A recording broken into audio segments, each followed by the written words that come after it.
ആരോ ഒരാൾ ഭാഗം 41. റോഷ്, നീയായിരുന്നോ? വാ. ഹരിയുടെ ചോദ്യം അവളുടെ കാതുകളിൽ മുഴങ്ങി. അവൾക്ക് ഇരുന്നിടത്തു നിന്ന് അനങ്ങാൻ തോന്നിയില്ല. വല്ലാത്തൊരു നിസ്സംഗതയായിരുന്നു അവളെ ഭരിച്ചിരുന്നത്. അവൾ കണ്ണുകൾ അടച്ച് സോഫയിലേക്ക് ചാരിയിരുന്നു. അവനെ അഭിമുഖീകരിക്കാൻ അവൾക്ക് എന്തെന്നില്ലാത്ത മടി തോന്നി. നീ ഇരിക്ക്, ഞാനൊരു ചായ എടുത്തിട്ട് വരാം. ഹൃദയം തുറന്നൊരു സംസാരത്തിനായി അവർക്കിടം കൊടുത്തുകൊണ്ട് ഹരി അകത്തേക്ക് നടന്നു. മോളെ മെർലിൻ. തന്നോട് ചേർന്നിരുന്ന് വിളിക്കുന്നവന്റെ വിളി കേൾക്കാത്ത മട്ടിൽ അവളിരുന്നു. മെർലിൻ, ഞാൻ പറയുന്നത് കേൾക്കുന്നുണ്ടോ? റോഷൻ ശബ്ദമുയർത്തി ചോദിച്ചു. എന്തിനാ വന്നത്? ഒരു കൊലപാതകയുടെ മകളോട് സഹതാപം കാണിക്കാനോ? അതോ അവളെയും കൊല്ലാനോ? അത് ചോദിക്കുമ്പോൾ കണ്ണുകൾ നിറയാതിരിക്കാൻ അവൾ പ്രത്യേകം ശ്രദ്ധിച്ചു. ഇത് രണ്ടുമല്ല. എൻ്റെ പെണ്ണിനെ കാണാനും അവളെ കൂട്ടിക്കൊണ്ടുപോകാനുമാണ് ഞാൻ വന്നിരിക്കുന്നത്. ആ വാക്കുകൾ കേട്ടപ്പോൾ അവൾ പുച്ഛത്തോടെ മുഖം തിരിച്ചു. നിന്റെ പെണ്ണ്. ആ വാക്ക് കേൾക്കാൻ കൊതിച്ചിരുന്ന ഒരു പഴയ മെർലിൻ ഉണ്ടായിരുന്നു. പക്ഷേ അവൾ മരിച്ചുപോയി. ഇനിയൊരിക്കലും അവൾ പുനർജനിക്കില്ല, മെർലിൻ വാശിയോടെ പറഞ്ഞു. ചെറുപ്പം മുതൽ നിന്റെ പെണ്ണ് എന്ന് പറഞ്ഞ് എല്ലാവരും എന്നോട് ചേർത്ത് വെച്ച അവളെ മനസ്സിലാക്കാൻ കാലങ്ങളോളം എനിക്ക് സാധിച്ചില്ല. അത് എൻ്റെ തെറ്റ്. പക്ഷേ ഇന്ന് എനിക്ക് അവളെ മനസ്സിലാക്കാനാകും. അവളുടെ സന്തോഷങ്ങളും സങ്കടങ്ങളും ഒക്കെ മനസ്സിലാക്കാനാകും. അവളുടെ ഓരോ തേങ്ങലുകളും എൻ്റേതു കൂടിയാണ്. ഇന്നവൾ എൻ്റെ ആത്മാവിൻ്റെ ഭാഗമാണ്. അവൾക്കൊരിക്കലും എന്നെ വിട്ട് എവിടെയും പോകാനാകില്ല. അവളുടെ കൈകൾ കവർന്ന് അവയെ നെഞ്ചോട് ചേർത്തുകൊണ്ട് അവൻ വിതുമ്പി. അതൊക്കെ തോന്നലുകൾ മാത്രമാണ്. ശരീരത്തിന് ശരീരത്തോട് തോന്നുന്ന ഇഷ്ടം. ഹൃദയം നിറഞ്ഞ് നിനക്കെന്നെ സ്നേഹിക്കാനാകുമായിരുന്നുവെങ്കിൽ അത് ഒരുപാട് പണ്ടേ ആകാമായിരുന്നു. പക്ഷേ ഇപ്പോഴുള്ളത് വെറും സഹതാപം മാത്രമാണ്. ജീവിതത്തിൽ എല്ലാം നഷ്ടപ്പെട്ടു പോയ ഒരു പെണ്ണിനോടുള്ള സഹതാപം. അതിന് ആയുസ് കുറവാണ്. കുറച്ചു കഴിയുമ്പോൾ അത് അവസാനിക്കും, എന്നേക്കുമായി. മെർലിൻ്റെ വാക്കുകൾ അവൻ്റെ ഹൃദയത്തെ പൊള്ളിച്ചു. ഇനിയും നിനക്കതൊന്നും മനസ്സിലാക്കാനാകുന്നില്ലേ? സമസ്ത അപരാധങ്ങളും ഏറ്റുപറഞ്ഞ് ഒരിക്കൽ ഞാൻ നിന്നെ എൻ്റെ ഹൃദയത്തിലേക്ക് ചേർത്ത് വെച്ചതാണ്. അതിനുശേഷം വേറൊരു പെണ്ണും എൻ്റെ ഈ ശരീരത്തിലോ മനസ്സിലോ അവകാശം പറയാനായി കടന്നു വന്നിട്ടുമില്ല. ഇനി ഈ ലോകത്ത് എന്തൊക്കെ നടന്നാലും ആരൊക്കെ എതിര് നിന്നാലും ഈ റോഷനൊരു ജീവിതമുണ്ടെങ്കിൽ അത് നിനക്കൊപ്പമായിരിക്കും. വാക്കുകൾക്കൊപ്പം അവൻ്റെ കണ്ണുകളിൽ നിന്നും കണ്ണുനീർ തുള്ളികൾ ഒഴുകിയിറങ്ങി. ഇല്ല റോഷൻ, ഇനി നമ്മുടെ ആഗ്രഹങ്ങളൊന്നും നടക്കില്ല. നിന്റെ കുടുംബത്തെ ഇല്ലാതാക്കാൻ ശ്രമിക്കുന്ന ഒരു മനുഷ്യൻ്റെ മകളാണ് ഞാൻ. ആ പോരാഴിക ഒന്നുകൊണ്ട് മാത്രം നിനക്കെന്നെ വെറുക്കാം. ഞാൻ നിന്നെ തടയില്ല. അതിനെനിക്ക് അവകാശവുമില്ല. മെർലിൻ്റെ ശബ്ദമിടറി. പോരാഴികകൾ എണ്ണിപ്പറയാൻ നിന്നാൽ ഞാൻ തോറ്റുപോകും. കാരണം അത്രയ്ക്ക് ഞാൻ നിന്നെയും നിന്റെ സ്നേഹത്തെയും ദ്രോഹിച്ചിട്ടുണ്ട്. മരിച്ചു മണ്ണോട് ചേർന്നാലും നിന്നെ പുൽകാതെ എനിക്കൊരു മടക്കയാത്രയില്ല മെർലിൻ. അത്രമേൽ ആഴത്തിൽ നീ എൻ്റെ ഹൃദയത്തിൽ വേരോടി കഴിഞ്ഞിരിക്കുന്നു. ഞാൻ സ്നേഹിച്ചത് നിന്നെ മാത്രമാണ്, അല്ലാതെ നിന്റെ ഭൂതകാലത്തെയല്ല. മെർലിൻ റോഷൻ്റേതാണ്, റോഷൻ മെർലിൻ്റേതും. അത് ദൈവത്താൽ എഴുതപ്പെട്ട വിവാഹ ഉടമ്പടിയാണ്. മനുഷ്യൻ തീരുമാനിച്ചാൽ അത് മാറ്റാനാകില്ല. അവളുടെ മുഖം കൈകളിൽ എടുത്തുകൊണ്ട് ആ കണ്ണുകളിലേക്ക് നോക്കി റോഷൻ പറഞ്ഞു. പതുക്കെ പതുക്കെ അവളുടെ കണ്ണുകളിലെ നീർത്തിളക്കം ഇല്ലാതാകുന്നത് അവൻ അറിഞ്ഞു. ആ കണ്ണുകളിൽ തന്നോടുള്ള പ്രണയത്തിന്റെ തീവ്രത അവൻ്റെ ആത്മാവിൻ്റെ ആഴങ്ങളിലേക്ക് പറന്നിറങ്ങി. അവൻ ആ കണ്ണുകളെ ആഴത്തിൽ ചുംബിച്ചു. ആ ചുംബനം ഏറ്റുവാങ്ങാനായി അവൾ കണ്ണുകൾ മുറുക്കെ അടച്ചു. കണ്ണുകളിലൂടെ അവൻ്റെ പ്രണയം ഹൃദയത്തിലേക്ക് ഏറ്റുവാങ്ങി. ഒരു മായാലോകത്തെന്നതുപോലെ മെർലിൻ ഇരുന്നു. മോളെ. റോഷന്റെ ശബ്ദം പ്രണയാർദ്രമായിരുന്നു. അവൾ സാവധാനം കണ്ണുകൾ തുറന്ന് അവനെ നോക്കി. ആ കണ്ണുകളിൽ ഒളിഞ്ഞിരിക്കുന്ന വികാരം അവളെ തരളിതമാക്കി. ചിതറിക്കിടന്ന അവളുടെ മുടിയിഴകൾ വിരലുകൾ കൊണ്ട് മാടിയൊതുക്കി അവൻ അവളെ സൂക്ഷിച്ചു നോക്കി. അവൻ്റെ നോട്ടത്തെ നേരിടാനാകാതെ അവൾ നാണത്തോടെ കണ്ണുകൾ അടച്ചു. വിറയാർന്ന അവളുടെ ചുണ്ടുകൾ ഒരു ചുംബനം കൊതിക്കുന്നത് പോലെ. പിടിച്ചു നിർത്താനാവാത്ത വികാരത്തള്ളലോടെ അവൻ അവളുടെ ചുണ്ടുകളെ സ്വന്തമാക്കി. ഒരു ശലഭം പൂക്കളെ തഴുകും പോലെ സാവധാനം അവൻ അവളിലെ തേൻ നുകരാൻ തുടങ്ങി. ഒരു ചാറ്റൽ മഴ പോലെ സാവധാനം പെയ്തിറങ്ങിയ ആ മഴത്തുള്ളികൾ പതുക്കെ പതുക്കെ പെരുമഴ പോലെ ആർത്തലച്ചു പെയ്യാൻ തുടങ്ങി. മഴ കൊതിച്ചിരുന്ന വരണ്ട ഭൂമി പോലെ അവൾ അവനെ തന്നിലേക്ക് ചേർത്തണച്ചു. അവളുടെ മാറിടങ്ങൾ ഉയർന്നു താണു. പരിസരം മറന്ന് അവർ ആ പെരുമഴയിൽ നനഞ്ഞു കുതിർന്നു. ശിവ, എന്താ ഈ കാണുന്നേ? ഒന്ന് കണ്ണു തെറ്റിയാൽ ഈ പിള്ളേരിവിടെ അവരുടെ മണിയറ പണിയുമെന്നാ തോന്നുന്നേ. വിടടാ എൻ്റെ അനുജത്തി കൊച്ചിനെ. ഒന്ന് ആശ്വസിപ്പിച്ചോട്ടെ എന്ന് കരുതി മാറി നിന്നപ്പോൾ കശ്മലൻ ഹരി പൊട്ടിച്ചിരിച്ചു. ഹരിയുടെ ശബ്ദം കേട്ടപ്പോൾ അവർ പെട്ടെന്ന് പിടഞ്ഞു മാറി. എല്ലാ ദുഃഖങ്ങളും അങ്ങനെയാണ്. അതിനൊടുവിൽ ഒരു വലിയ സന്തോഷം നമ്മളെയും കാത്തിരിപ്പുണ്ടാകും. എന്തുവാടേ ഇത്? ഇങ്ങനെയുണ്ടോ ഒരാശ്വസിപ്പിക്കല്? ഹരി ചിരിയോടെ ചോദിച്ചു. അത് പിന്നെ അതിനിപ്പോൾ ഇവിടെയൊന്നും സംഭവിച്ചില്ലല്ലോ. പറഞ്ഞു തുടങ്ങിയപ്പോൾ റോഷനിൽ അല്പം ചമ്മൽ ഉണ്ടായിരുന്നുവെങ്കിലും പിന്നെ അവൻ ആത്മവിശ്വാസം വീണ്ടെടുത്തുകൊണ്ട് ചോദിച്ചു. എന്നെക്കൊണ്ട് പറയിപ്പിക്കല്ലേ. ഞാനിവിടെ ഇല്ലായിരുന്നുവെങ്കിൽ കാണാമായിരുന്നു. 9 മാസം കഴിയുമ്പോൾ ഇതിൻ്റെ ബാക്ക്ഗ്രൗണ്ട് മ്യൂസിക് പുറത്തേക്ക് വരുന്നത്. അല്ലെങ്കിൽ തന്നെ ഇവിടെ മനുഷ്യന് ഭ്രാന്ത് പിടിച്ചു നിൽക്കുക. അതിൻ്റെ കൂടെ ഇതും കൂടിയേ ബാക്കിയുണ്ടായിരുന്നുള്ളൂ. ഇപ്പോൾ എല്ലാം പൂർത്തിയായി. ഹരി തമാശ തുടർന്നു. അതിപ്പോൾ അസൂയപ്പെട്ടിട്ട് കാര്യമില്ല. ഇതെൻ്റെ പ്രോപ്പർട്ടിയാ. ഇതിൽ ഞാൻ ചിലപ്പോൾ വാഴ നട്ട് കുലയും വെട്ടും. നീ ആരാ ചോദിക്കാൻ? മെർലിനെ തണുപ്പിക്കുക എന്ന ലക്ഷ്യത്തോടെ റോഷനും തമാശയുടെ കെട്ടഴിച്ചു. ഞാൻ ആരാണെന്ന് മോന് ഇതുവരെ മനസ്സിലായില്ലേ? എന്നാൽ കേട്ടോ, ഞാൻ ഇവളുടെ ആങ്ങള, ഇവൾ എൻ്റെ പെങ്ങളും. ഒത്തിരി വിളച്ചിലെടുത്താൽ ഞാൻ എൻ്റെ അഗ്രഹാരത്തിലേക്ക് ഇവളെ കൂട്ടിയൊരു പോക്കങ്ങ് പോകും. അല്ലെങ്കിൽ തന്നെ മോന് കെട്ടാൻ അവിടെ ഒരുത്തിയുണ്ടല്ലോ, ജാസ്മിൻ. എൻ്റെ നിഗമനം ശരിയാണെങ്കിൽ അവൾ ആ ഋഷിയെ തേച്ചൊട്ടിച്ച് മാളികക്കൽക്കാരുടെ മുഴുവൻ സമ്പത്തും അടിച്ചു മാറ്റിക്കൊണ്ട് താജ്മഹൽ പണിയാൻ ഇറങ്ങിയേക്കുന്നതാ. ചെന്ന് പണിതു കൊടുക്ക്. ഹരി തമാശ പോലെ അത് പറയുമ്പോൾ രണ്ടുപേരും ഞെട്ടലോടെ അവനെ നോക്കി. നീ ആര്? കാണിപ്പയ്യൂരോ? നീ പറഞ്ഞത് വളരെ കറക്റ്റാ. നമ്മളുടെ അസ്ഥിവാരം തോണ്ടാൻ തന്നെയാണ് അവളുടെ പുറപ്പാട്. പക്ഷേ അവൾ അറിയുന്നില്ല അവൾ പണിതുകൊണ്ടിരിക്കുന്ന താജ്മഹൽ ഏതു നിമിഷവും നിലംപതിക്കുമെന്ന സത്യം. അല്ല, അത് നീ എങ്ങനെ അറിഞ്ഞു? ഒക്കെയും നിഗമനങ്ങൾ മാത്രം. പിന്നെ ഇനി എന്താ പരിപാടി? റോഷന്റെ ചോദ്യത്തിന് കുസൃതി ചിരിയോടെ ഹരി മറുപടി പറഞ്ഞു. എനിക്ക് ഡാഡിയെ ഒന്നുകൂടി കാണണം. എന്നെ ഓർത്താ പാവം ഇപ്പോൾ തന്നെ കരയുന്നുണ്ടാകും.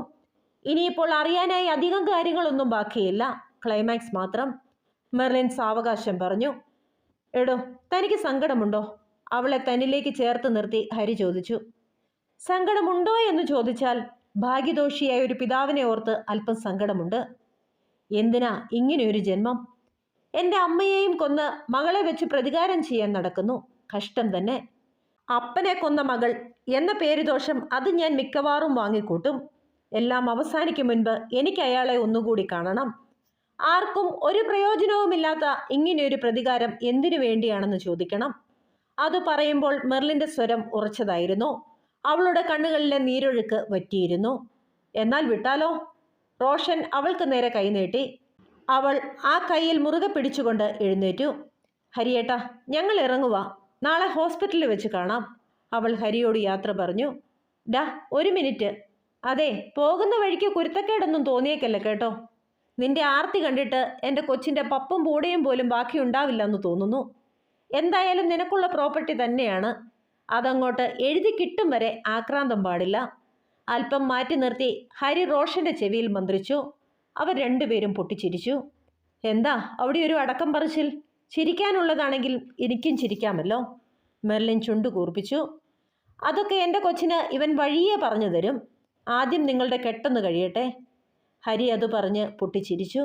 ഛേ, വഷളൻ. നാണമില്ലല്ലോ. ഒരാങ്ങളയ്ക്ക് പെങ്ങളോട് പറയാൻ പറ്റുന്നതാണോ ഇതൊക്കെ? മെർലിൻ കുറുമ്പോടെ പറഞ്ഞു. ഓഹോ, അപ്പോൾ ഇപ്പം അങ്ങനെയായോ കാര്യങ്ങൾ? ഇത്രയും നേരം ഇവിടെ കിടന്ന് കാട്ടിക്കൂട്ടിയതൊക്കെ കണ്ട ഞാൻ ആരായി? എന്നാൽ ശരി, പെങ്ങൾ പോയേച്ചും വായോ. അവൻ ഉന്തിത്തള്ളി അവളെ കാറിലേക്ക് കയറ്റി. ഛേ, ബൈക്ക് എടുക്കേണ്ടതായിരുന്നു, റോഷൻ ആത്മകഥം പറഞ്ഞു. വല്ലതും പറഞ്ഞായിരുന്നോ? ഹരി മെർലിൻ കേൾക്കാതെ ശബ്ദം താഴ്ത്തി ചോദിച്ചു. അല്ല, ഇതുപോലുള്ള റൊമാൻറ്റിക് സിറ്റുവേഷനിൽ ബൈക്കാണ് നല്ലത്, അതാ പറഞ്ഞത്. കെട്ടിപ്പിടിച്ചു പോകുമ്പോൾ കിട്ടുന്ന സുഖം ഇതിനില്ലടോ, റോഷൻ ശബ്ദം താഴ്ത്തി പറഞ്ഞു. നീ ഇത്രയും സുഖിച്ചാൽ മതി. സമയമാകുമ്പോൾ ഞാൻ എൻ്റെ പെങ്ങളെ നിന്റെ കയ്യിലോട്ട് പിടിച്ചേൽപ്പിക്കും. അതുവരെ തൊട്ടുപോയേക്കല്ല്, കേട്ടല്ലോ പറഞ്ഞത്, ഹരി സന്തോഷത്തോടെ പറഞ്ഞു. എൻ്റെ ഭഗവാനെ, ഇനിയെങ്കിലും അവളെ കരയിക്കല്ലേ. ആരുമില്ലാത്ത ആ കുട്ടിക്ക് ഹൃദയം നിറയെ പ്രതീക്ഷ കൊടുത്തിട്ട് തകർത്ത് കളയല്ലേ. ആ കാർ അകന്നു പോകുന്നത് നോക്കി നിന്ന ഹരി മുകളിലേക്ക് നോക്കി കൈകൂപ്പി പ്രാർത്ഥിച്ചു. റോഷനും മെർലിനും ആശുപത്രിയിലേക്ക് ചെന്ന് കയറുമ്പോഴേക്കും ഫെർണാണ്ടസിനെ റൂമിലേക്ക് മാറ്റിയിരുന്നു. അവിടെ ശോശയും വർഗീസും ഉണ്ടായിരുന്നു. മോളെ, ഹൃദയം തകർന്ന വിളിയോടെ ഫെർണാണ്ടസ് മെർലിൻ്റെ കൈകൾ കവർന്നു. ലവ് യു ഡാഡി, അവൾ അദ്ദേഹത്തിൻ്റെ നെറ്റിയിൽ ഒരു ചുംബനം കൊടുത്തുകൊണ്ട് പറഞ്ഞു. സംസാരിച്ചു കൊണ്ടിരിക്കുമ്പോൾ ഫെർണാണ്ടസ് റോഷനെ ശ്രദ്ധിക്കുകയായിരുന്നു. ആ മുഖം കാർമേഘമൊഴിഞ്ഞ ആകാശം പോലെ ആശങ്കകൾ നീങ്ങിയതായിരുന്നു. ആരും കാണാതെ ഇടയ്ക്കൊക്കെ റോഷന്റെ കൈകൾ അവളിൽ കുസൃതി കാട്ടുന്നത് അദ്ദേഹം നിറഞ്ഞ മനസ്സോടെ നോക്കിക്കണ്ടു. ശോശേ, നീ വീട്ടിൽ പോയി കുളിച്ച് ഫ്രഷായി പോരെ, ഞങ്ങളിവിടെയുണ്ടല്ലോ. കുറച്ചു കഴിഞ്ഞപ്പോൾ വർഗീസ് പറഞ്ഞു. ആരാ എന്നെ ഒന്ന് കൊണ്ടാക്കുക?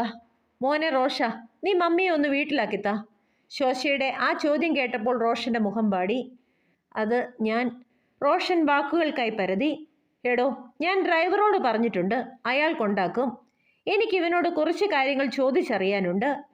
അഡ്മിനിസ്ട്രേഷൻ വിഭാഗത്തിൽ എന്തൊക്കെയോ ചെറിയ പ്രശ്നങ്ങൾ, അതൊന്ന് ഡിസ്കസ് ചെയ്യണം.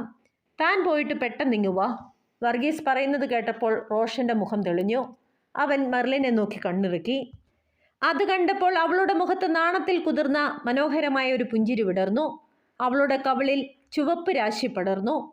അവരുടെ പ്രവർത്തികൾ നോക്കിയിരുന്ന ഫെർണാണ്ടസിന്റെ മനസ്സിൽ എന്തെന്നില്ലാത്ത സന്തോഷം നിറഞ്ഞു. എന്നാൽ പിന്നെ നമുക്ക് ഡിസ്കഷൻ തുടങ്ങിയാലോ മകനെ? കണ്ണിൽ കണ്ണിൽ നോക്കി പ്രണയത്തിൽ മുങ്ങിയിരിക്കുന്ന റോഷനെ നോക്കി വർഗീസ് ചോദിച്ചു. ഓ, എന്താന്ന് വെച്ചാൽ പറ. റോഷൻ താല്പര്യമില്ലാതെ പറഞ്ഞു. എന്നതാടാ മോനെ നിനക്കൊരു താല്പര്യമില്ലായ്മ? അൺറൊമാൻറ്റിക് മൂരാച്ചി, ഒരു തരത്തിലൊന്ന് സെറ്റാക്കിക്കൊണ്ട് വന്നതാ. അപ്പോഴേക്കും അപ്പൻ്റെ ചോദ്യത്തിന് റോഷൻ പിറുപിറുത്തു. എനിക്ക് മനസ്സിലാവുന്നുണ്ട് മോനെ നിന്റെ രോഗം. ഞാനറിയാതെ ഇവിടെ ചിലതൊക്കെ നടക്കുന്നുണ്ടല്ലോ. ചിലരുടെയൊക്കെ മുഖത്ത് ഒരിക്കലുമില്ലാത്ത വെപ്രാളവും നാണവും ഒക്കെ. എന്തായാലും ആ പ്രോപ്പർട്ടി നിന്റെ തന്നെയാ. റൊമാൻസൊക്കെ കുറച്ച് ബാക്കി വെച്ചേക്കണേ, അല്ലെങ്കിൽ കല്യാണം കഴിയുമ്പോൾ വറ്റി വരണ്ടു പോകും. വർഗീസ് പൊട്ടിച്ചിരിച്ചു. അതോർത്ത് ഡാഡി പേടിക്കേണ്ട. പ്രണയത്തിൻ്റെ കാര്യത്തിൽ എന്നെ തോൽപ്പിക്കാൻ ഒരു ഷാജഹാൻ ചക്രവർത്തിയും ഇതുവരെ ജനിച്ചിട്ടില്ല. റോഷന്റെ കയ്യിലുള്ള പ്രണയം അൺലിമിറ്റഡാ. ഇനിയൊരു 3 ജന്മം കൂടി കൊടുക്കാനുള്ള സ്റ്റോക്ക് ബാക്കിയുണ്ട്. റോഷൻ മെർലിനെ നോക്കി പറഞ്ഞു. പിന്നെ നിന്റെ പ്രണയത്തിൻ്റെ കഥ നാട്ടിൽ മുഴുവൻ പാട്ടാണല്ലോ. വെറുതെ എന്തിനാ എന്നെ കൊണ്ട് പഴംപുരാണം പറയിപ്പിക്കുന്നത്? സ്വന്തം മകനെ കോഴി എന്ന് വിളിക്കുന്നത് ശരിയല്ലല്ലോ. വർഗീസ് വാ പൊത്തിച്ചിരിച്ചു. അതൊക്കെ പണ്ട്, ഇപ്പോൾ നിന്നോട് മാത്രം. റോഷൻ മെർലിൻ്റെ കൈകൾ തൻ്റെ കൈകളോട് ചേർത്തുകൊണ്ട് അവളുടെ കാതിലായി മന്ത്രിച്ചു. അവൾ അവനരികിലേക്ക് ഒന്നുകൂടി ചേർന്നിരുന്നു. എൻ്റെ പിള്ളേരെ, നിങ്ങളിങ്ങനെ ചേർന്നിരിക്കുന്നത് കാണാൻ ഞങ്ങൾ എത്ര കൊതിച്ചു എന്നറിയാമോ? സൂസൻ അതിനുവേണ്ടി നേരാത്ത വഴിപാടുകളൊന്നുമില്ല. എത്ര വേണമെങ്കിലും പ്രണയിച്ചു, ഞങ്ങൾക്ക് സന്തോഷമേ ഉള്ളൂ. ഫെർണാണ്ടസ് അവരെ ചേർത്ത് പിടിച്ചുകൊണ്ട് പറഞ്ഞു. നമുക്ക് അത്യാവശ്യമായി ചില കാര്യങ്ങൾ കൂടി സംസാരിക്കാനുണ്ട്. അതിനുവേണ്ടിയാണ് ശോശയെ ഒഴിവാക്കി നിങ്ങളെ ഇവിടെ പിടിച്ചു നിർത്തിയത്. വർഗീസ് പെട്ടെന്ന് ഗൗരവത്തിൽ പറഞ്ഞു. എല്ലാവരും അദ്ദേഹം പറയുന്നത് കേൾക്കാനായി കാതോർത്തു. ശോശ മെഡിസിൻ വാങ്ങിക്കാൻ പോയപ്പോൾ കുറച്ച് ഗ്യാപ്പ് കിട്ടി. ആ സമയത്ത് ഫെർണാണ്ടോ എന്നോട് എല്ലാ കാര്യങ്ങളും പറഞ്ഞിരുന്നു. ഇനി മുന്നോട്ടുള്ള കാര്യങ്ങൾ വളരെ ശ്രദ്ധാപൂർവം വേണം പ്ലാൻ ചെയ്യാൻ. എവിടെയും ഒരു പിഴവും സംഭവിക്കാൻ പാടില്ല. അതിനു മുൻപ് വളരെ പ്രധാനപ്പെട്ട ഒരു സത്യം നിങ്ങൾ മനസ്സിലാക്കണം. നിങ്ങളുടെ ഏട്ടന് നിങ്ങളോടുണ്ടായിരുന്ന സ്നേഹത്തിൻ്റെ ആഴം, അത് മനസ്സിലാക്കി കഴിയുമ്പോൾ നിങ്ങളുടെ ലക്ഷ്യം കുറച്ചുകൂടി ഷാർപ്പാകും. സംസാരത്തിൻ്റെ ഇടയ്ക്ക് വർഗീസിൻ്റെ കണ്ണുകൾ നനയുന്നത് ഫെർണാണ്ടസ് കണ്ടു. ആശ്വാസം പകരാൻ എന്നതുപോലെ അദ്ദേഹം ആ കൈകളെ ചേർത്ത് പിടിച്ചു.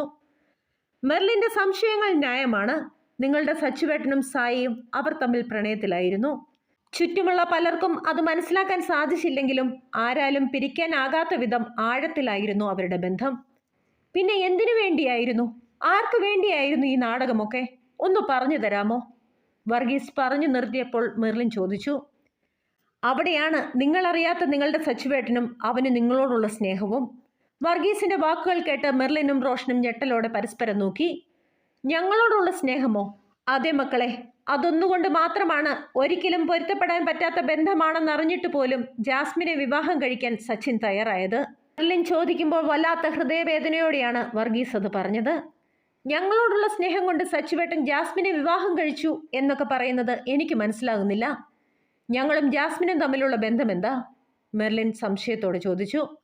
അതിലേക്കാണ് വരുന്നത്. മെർലിന് റോഷനോടുള്ള സ്നേഹം ഏറ്റവും നന്നായി മനസ്സിലാക്കിയത് സച്ചിനായിരുന്നു.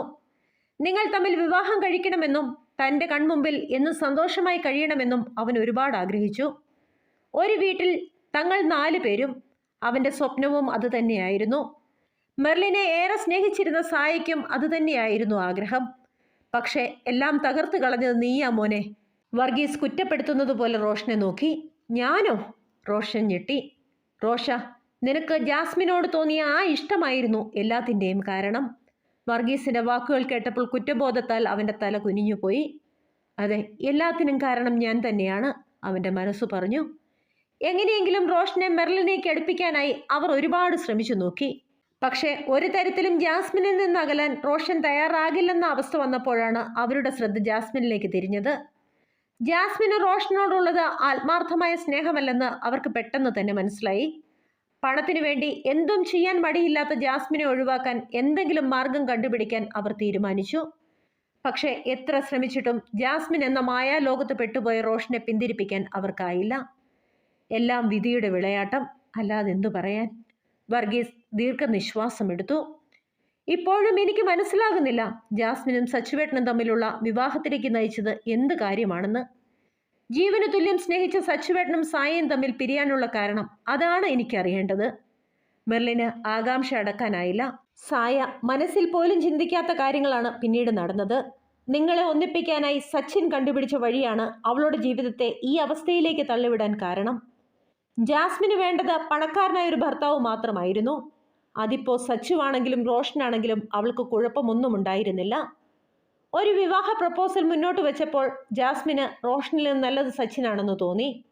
അവൾക്ക് പൂർണ്ണ സമ്മതം. അതാണ് ആ വിവാഹത്തിലേക്ക് നയിച്ച സംഭവം. വർഗീസിന്റെ വാക്കുകൾ ഞെട്ടലോടെയാണ് അവർ കേട്ടത്. സച്ചുവിന് പിറക്കാതെ പോയ സഹോദരിയായിരുന്നു മെർലിൻ. അവൾക്ക് വേണ്ടി തൻ്റെ ഇഷ്ടത്തെ എന്നേക്കുമായി ബലി കൊടുക്കുകയായിരുന്നു അവൻ ചെയ്തത്. ഒരുപാട് വൈകിയാണെങ്കിലും ഇപ്പോൾ നിങ്ങളിങ്ങനെ ഒന്നായി ചേർന്നിരിക്കുന്നത് കാണുമ്പോൾ ഏറ്റവും കൂടുതൽ സന്തോഷിക്കുന്നതും എൻ്റെ സച്ചുവിൻ്റെ ആത്മാവായിരിക്കും. ഇതുപോലൊരു ഏട്ടൻ്റെ അനിയനായി പിറക്കാൻ പുണ്യം ചെയ്യണം റോഷ. അവൻ നിനക്ക് വേണ്ടിയാണ്, അല്ലെങ്കിൽ നിങ്ങൾക്ക് വേണ്ടിയാണ് മരണത്തിലേക്ക് നടന്നു നീങ്ങിയത്. ഒരിക്കലും സായയെ കൈവിട്ട് കളയരുതെന്നും താൻ മൂലം തകർന്നു പോകാൻ സാധ്യതയുള്ള അവൾക്ക് എന്നെന്നും താങ്ങായി നിൽക്കണമെന്നും പറഞ്ഞേൽപ്പിച്ചാണ് അവൻ ഇഷ്ടമില്ലാത്ത ആ വിവാഹ ജീവിതത്തിലേക്ക് കാലെടുത്തു വെച്ചത്. അവനു വേണ്ടി, അവൻ്റെ ഇഷ്ടത്തിനു വേണ്ടി ഞാനും എല്ലാത്തിനും കൂട്ടുനിന്നു. പക്ഷേ എൻ്റെ സച്ചുവിൻ്റെ ത്യാഗത്തിന് അവൻ്റെ ജീവൻ്റെ വിലയുണ്ടെന്നറിഞ്ഞായിരുന്നുവെങ്കിൽ ഒരിക്കലും ഞാനതിന് സമ്മതിക്കുമായിരുന്നില്ല. പാപിയായ ഒരു പിതാവായിപ്പോയി ഞാൻ. വർഗീസ് പൊട്ടിക്കരഞ്ഞു. ആരോ ഒരാൾ തുടരും. കൂട്ടുകാരെ, നമ്മുടെ കഥ ഇഷ്ടമാകുന്നെങ്കിൽ ലൈക്ക് ചെയ്യാനും സബ്സ്ക്രൈബ് ചെയ്യാനും മടി കാണിക്കരുതേ.